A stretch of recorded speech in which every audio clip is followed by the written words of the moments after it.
जय हिंद दोस्तों, मैं महेंद्र शर्मा स्वागत करता हूं मन वर्ल्ड हिंदी में आपका। उम्मीद करता हूं आप खुश और स्वस्थ है। दोस्तों आइए दिखाते हैं पाक मीडिया की एक और लेटेस्ट डिबेट, जिसमें रोहित शर्मा और आरजू काजमी जिसने विश्लेषण किया है पाकिस्तान की एक मॉडल का, जिसने नंगा नाच करके दिखा दिया है करतारपुर कॉरिडोर में और सिखों की भावनाओं को आहत तक कर दिया है। क्योंकि ये धार्मिक स्थलों का जो बेइज्जत किया है, धार्मिक स्थल पे जाके जो नंगा नाच इस पाकिस्तानी मॉडल ने किया है, उससे सिखों की भावनाओं को बहुत ज्यादा आहत हुई है। तो दोस्तों आइए दिखाते हैं आपको ये डिबेट और रोहित शर्मा और आरजू काजमी जी के बीच की हुई है, जिसमें सीधा सीधा पाकिस्तानी मौलानाओं को खुश करने के लिए इस मॉडल ने करतारपुर कॉरिडोर का जो अपमान किया है वो सिखों के लिए और किसी भी कम्युनिटी के लिए नाकाबिले तारीफ है। तो दोस्तों आइए दिखाते हैं आपको ये डिबेट और कमेंट में अपनी प्रतिक्रिया जरूर दें। लास्ट में आपसे रिक्वेस्ट करूंगा, चैनल पर नए हैं तो चैनल को सबसे पहले सब्सक्राइब कीजिए, लाइक शेयर कमेंट जरूर कीजिए। दोस्तों जय हिंद, वंदे मातरम, भारत माता की जय। दोस्तों हाँ जी, बात करेंगे। जैसा आप देख ही रहे कि काफी टाइम से, यानी कई घंटे हो गए अब तो, खैर आज कई दिन ऐसा था कि उसमें करतारपुर कॉरिडोर जो बना है पाकिस्तान में, और बहुत इमरान खान साहब ने बड़ा उसके ऊपर शोर मचाया कि जी हमने बहुत बड़ा काम किया, बहुत बड़ा काम किया है बल्कि। तो इस चीज के ऊपर बहुत ज्यादा पाकिस्तान ने वाहवाही ली अपनी। लेकिन अब हमने देखा कि वहां पर ये कोई मॉडल पहुंची हैं और इन्होंने जो है इस तरह से वहां पे डिफरेंट पिक्चर्स बनाई हैं, और जैसे कहते हैं कि बैक अपनी जो है वो करतारपुर की तरफ करके वो खड़ी हैं, और तरह तरह की इनकी मॉडलिंग की पिक्चर्स जो हैं वो आप सोशल मीडिया पर देख सकते हैं।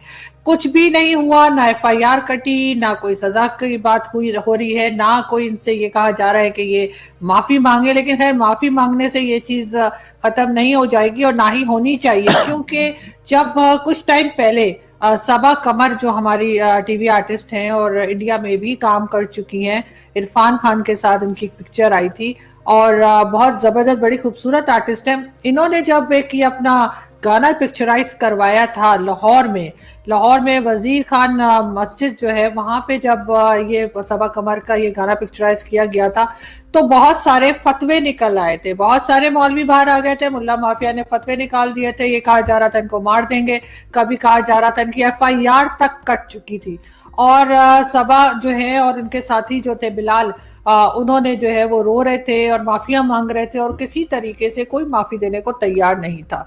लेकिन अब जब यही हरकत हम देखते हैं कि करतारपुर कॉरिडोर पे जाके और वहां पे ये मॉडल कर रही है, तो हर तरफ खामोशी है और कोई खास बात नहीं की जा रही। ये दो तरह के कानून जो है पाकिस्तान में क्यों है, और इससे लोग जाहिर है हर्ट होते हैं, लोगों के जो सेंटिमेंट्स हैं वो हर्ट होते हैं, और ये नहीं करना चाहिए। हर एक की रिलीजियस जगह जो भी होती है इबादतगाह, वो बहुत अहम होती है। और इसी पे हम बात करेंगे। हमें जी ज्वाइन किया है इंडिया से रोहित शर्मा जी ने। Thank you so much Rohit कि नमस्कार। आपने ज्वाइन किया। नमस्कार नमस्कार, थैंक्स अ लॉट फॉर जी। Calling me. जी रोहित, आपने यस। देखा कि ये एक नया एक कहना चाहिए तमाशा शुरू हुआ है, और काफी डिस्टर्बिंग है। बहुत मुझे भी बहुत अफसोस है कि इस तरह की हरकत की गई, और करतारपुर में ये नहीं होना चाहिए था। आप इसको किस तरह देखते हैं? देखिए, एक चीज तो आज ही एक और इंसिडेंट भी हुआ है खैबर पख्तूनख्वा में, एक ब्लास्फेमी के केस में, जहां पे एक मेंटली इल आदमी के ऊपर एक आरोप लगाया गया, एक एलिगेशन लगा कि इसने कुरान के एक पेज को जलाया ना। उस केस में मेंटली इल था, बोल भी नहीं सकता था। उस केस में इतना स्ट्रॉन्ग एक्शन हुआ कि लोगों ने जाकर के वहां पे, क्योंकि पुलिस तो ऑफकोर्स एक एक्यूज्ड भी है, तो उसको कोर्ट ऑफ लॉ में ले जाएगी। पुलिस का काम तो ये है नहीं कि वो किसी एक्यूज्ड को लोगों को दे दे मॉब लिंचिंग के लिए। पुलिस ने उसको बचा लिया, पुलिस उसको ले गई कहीं सेफ जगह पे, तो लोगों ने वो पूरा थाना ही जला दिया। ये चीज किस तरीके से पाकिस्तान कहां जा रहा है, ये एक देखने वाली बात है। एक तरफ एक मॉडल जाकर के फोटो खिंचवाती है। एक मस्ट होता है गुरुद्वारे में, कोई भी जाए गुरुद्वारे में मस्ट होता है कि आपका सिर ढका होना चाहिए। आपने सिर नहीं ढका है, आप मॉडल फोटोशूट कर रहे हैं। फोटोशूट आप कर सकते हैं, फोटोशूट अगर गुरुद्वारा आपको परमिशन देता है आप कीजिए, लेकिन आपके वो रिक्वायरमेंट्स बहुत जरूरी है, क्योंकि तो वो रिक्वायरमेंट्स पूरे नहीं हुए तो इससे ब्लास्फेमी तो बनती ही है। और ब्लास्फेमी बनती है तो किसी एक कम्युनिटी की भावनाओं को आहत भी होती है। वो एक ठेस पहुंचती है। लेकिन ये बात कहना कि हम लोग उस पर एक्शन अभी तक कोई हुआ नहीं, या पाकिस्तानी गवर्नमेंट ने इसको सीरियसली नहीं लेना, कोई एफआईआर नहीं हुई।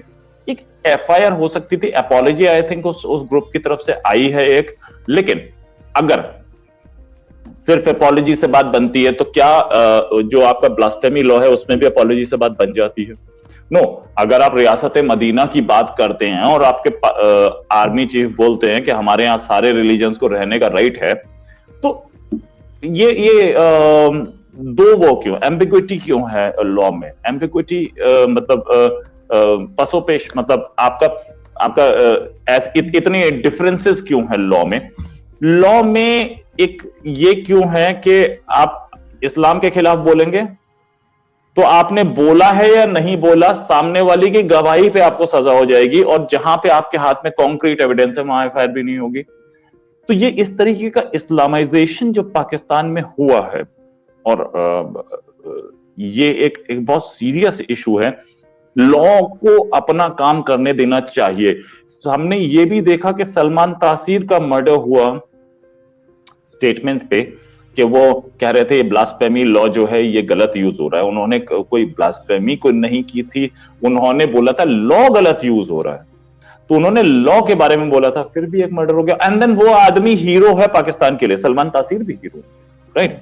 अब ये पाकिस्तान को समझना पड़ेगा कि हमारा हीरो कौन है, सलमान तासीर है या वो आदमी जिसने सलमान तासीर का मर्डर किया। यही एक बहुत बड़ी प्रॉब्लम ये कश्मीर में भी फेस हो रही है।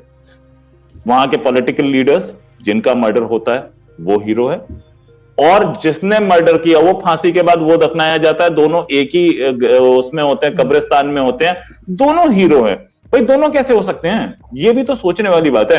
जैसे कि ये एग्जांपल मैं क्या लूं, मीर फैज उमर फारूक के फादर का भी मर्डर हुआ, हीरो थे वो, और उसके बाद जिन पे आरोप लगा वो भी हीरो। भाई ऐसे कैसे हो सकता है? यही चीज पाकिस्तान को समझनी पड़ेगी कि किस गलत रास्ते पे जा रहे हैं। There something known as justice, और जस्टिस में रिलीजन जो होता है, रिलीजन को रिलीजन की तरह चलने देना चाहिए। आज 21st सेंचुरी में अगर आप सैटेलाइट भेज रहे हैं ऊपर, आप मिसाइल्स यूज कर रहे हैं, आप प्लेन्स यूज कर रहे हैं, तो आप वो आज से 1400 साल पहले के कानून को नहीं यूज कर सकते। आपको आज का कानून यूज करना चाहिए। क्यों पाकिस्तान में अगर आप क्या पाकिस्तान में कोई साइबर क्राइम लॉ नहीं है? क्या साइबर क्राइम सेल नहीं है? तो अगर इस्लाम में, शरीयत में वो मेंशन नहीं है तो आप उसे बंद कर देंगे? भाई ये चीज अब आप with the time world change होती है। ऐसा भी नहीं है कि 1400 साल पहले जो हुआ था उसमें चेंजेस नहीं हुए, बहुत चेंजेस हुए। और हिंदू धर्म में भी ऐसी बहुत सारी चीजें हैं जो कि हिंदू धर्म ने चेंज की। प्यूरिटैनिकल मूवमेंट्स आए, राजा राम मोहन राय लाए, दयानंद सरस्वती लाए, और उसको रेजिस्टेंस मिली, पहले दिन से मिली। लेकिन उसके बाद इंडिया ने, हमारे कंट्री ने, उस समय हम आजाद नहीं थे, हमारी कंट्री को एक्सेप्ट करनी पड़ी। इधर गवर्नमेंट को एक स्ट्रॉन्ग स्टैंड लेना पड़ेगा। हिंदू धर्म के साथ एक और भी चीज हुई आजादी के बाद, हमारे रिलीजन में एक बहुत बड़ी डिबेट चली कि हिंदू मैरिज एक्ट में डिवोर्स होगा या नहीं होगा, और इस पर 1956 का इलेक्शन भी लड़ा गया नेहरू के खिलाफ। एक हिंदू रिलीजियस लीडर लड़े नहीं, लेकिन divorce in the end incorporate किया गया। इसी चीज को इस्लामिक समाज एक्सेप्ट करने के लिए तैयार नहीं है कि भाई एक इक्वालिटी, पैरिटी पे ले आया है सबको, क्यों एक्सेप्ट करने के लिए तैयार नहीं? क्या ऐसा है कि एक पाकिस्तान में शरीयत का ही पार्ट है ना मैरिज एक्ट, शरीयत का ही पार्ट है क्रिमिनल लॉ। क्या पाकिस्तान में ऐसा होता है कि कोई आदमी चोरी करता हुआ पकड़ा जाए, उसका हाथ काट दिया जाए? नहीं, ये सजा नहीं होती। नहीं होती ना, क्यों नहीं होती? वो भी तो शरीयत है और ये भी शरीयत है। तो आपके लिए यही बात बीजेपी के leader, former prime minister Atal Bihari Vajpayee ने ये बोली, पार्लियामेंट में बोली। एक चीज और उन्होंने ये बोली थी उस समय कि भाई अगर क्रिमिनल लॉ सेम है सबके लिए तो सिविल कोड सेम क्यों नहीं है? मैरिज भी सबका सेम होना चाहिए, क्योंकि वो भी शरीयत में है। उस शरीयत को आप नहीं मान रहे, क्या शरीयत में ऐसा कुछ लिखा है कि इसके सिलेक्टिव पार्ट्स आप मान लें? दूसरी चीज ऐसा भी है कि हमारे अपने ही कॉन्स्टिट्यूशन में B.R. अम्बेडकर हमारे जो कॉन्स्टिट्यूशन के फाउंडर थे, बड़े ही समझदार और मतलब बहुत ही काबिल आदमी थे और बहुत मेहनत करके वो उस पोजीशन तक पहुंचे थे जहां पे वो पहुंचे थे। उन्होंने उसी टाइम में यूनिफॉर्म सिविल कोड हमारे कॉन्स्टिट्यूशन में लिख दिया था। Article 44 of the constitution of India says they should be a uniform civil code. एक लाइन है बस, दूसरी लाइन नहीं है। उसके बाद भी उसको एक्सेप्ट नहीं किया जा रहा। तो इस तरीके की जो, खैर इंडिया तो अभी बहुत लिबरल है और ऐसी कोई चांसेस नहीं है कि इंडिया इतना खराब हो पाए, लेकिन पाकिस्तान को यह बात समझनी पड़ेगी कि अगर ये और सिचुएशन बिगड़ी, क्योंकि अब वर्ज पे आ चुकी कहानी, अब इसके बाद आगे डिस्ट्रक्शन है, बहुत स्ट्रॉन्ग डिस्ट्रक्शन। क्योंकि कल अगर किसी मौलाना ने यह बोल दिया कि ये एयरपोर्ट्स अनइस्लामिक हैं, तो वो सारे एयरपोर्ट जला देंगे। भाई वो तो मौलाना को एक फतवा देना है ना, मौलाना तो फतवा 50 देते हैं। सानिया मिर्जा की स्कर्ट पर फतवा देने के लिए तैयार खड़े हैं यहाँ तो। नहीं, वही मैं आपको बता रही थी ना कि जैसे मैंने सबा कमर की बात की, तो सबा ने जब लाहौर में मस्जिद में जो है वजीर खान मस्जिद में उनका एक प्ले था या शायद गाना उनका पिक्चराइज हो रहा था, तो उसके ऊपर इतना उधम मचाया, इतना शोर मचाया यहाँ पे सबने, और उनके लिए फतवे तक जारी हो गए थे और उसके बाद FIR तक कटने लगी थी, और बल्कि कट चुकी थी FIR और सब कुछ हुआ था। लेकिन यहाँ पर सिर्फ एक फवाद चौधरी ने कहा है शायद कि जी इनको माफी मांगनी चाहिए।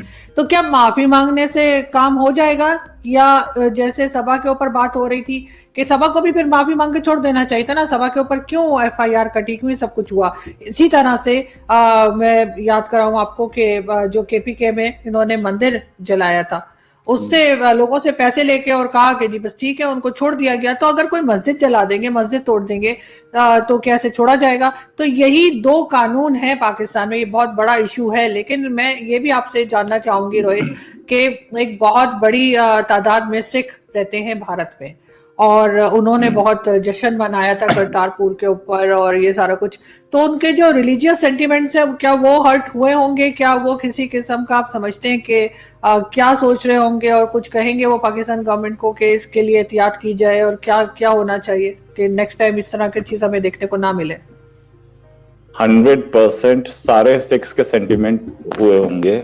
दूसरी चीज के पाकिस्तान जो है वो खालिस्तान टेंडेंसीज जो बढ़ा रहा है, खालिस्तान के जो सपोर्ट कर, खालिस्तान मूवमेंट को जो सपोर्ट कर रहा है, उसको इन सारी चीजों से बड़ा सेटबैक लगता है। क्योंकि सिखों को समझ में आता है कि मामला क्या है और कौन आदमी गड़बड़ कर रहा है। इससे पहले एक और गुरुद्वारे पे, ननकाना साहब पे या दूसरे गुरुद्वारे पे जाकर के पत्थरबाजी की और उसके ऊपर गुलाम मुस्तफा लिख दिया गया। तो पाकिस्तान चाहता कुछ है लेकिन उसकी गवर्नमेंट कुछ और कर रही है। अब दूसरी बात यह कि एक कंट्री है जिसमें आपने बाकी सारे लोगों को, मतलब एक पर्टिकुलर कम्युनिटी को, पंजाबी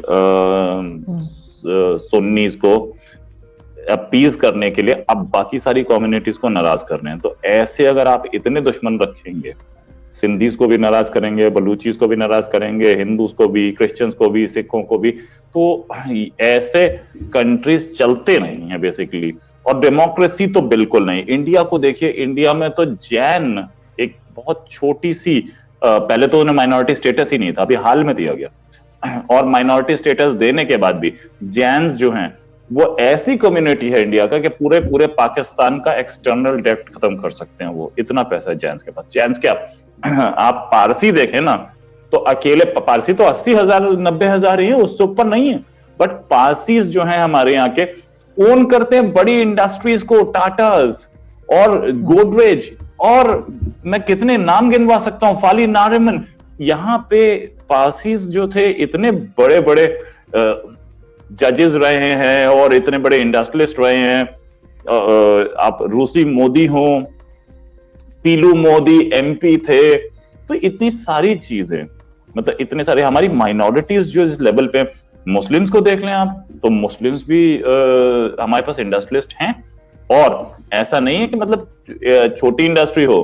अजीम प्रेमजी वर्ल्ड के सेकंड रिचेस्ट आदमी थे at one point of time.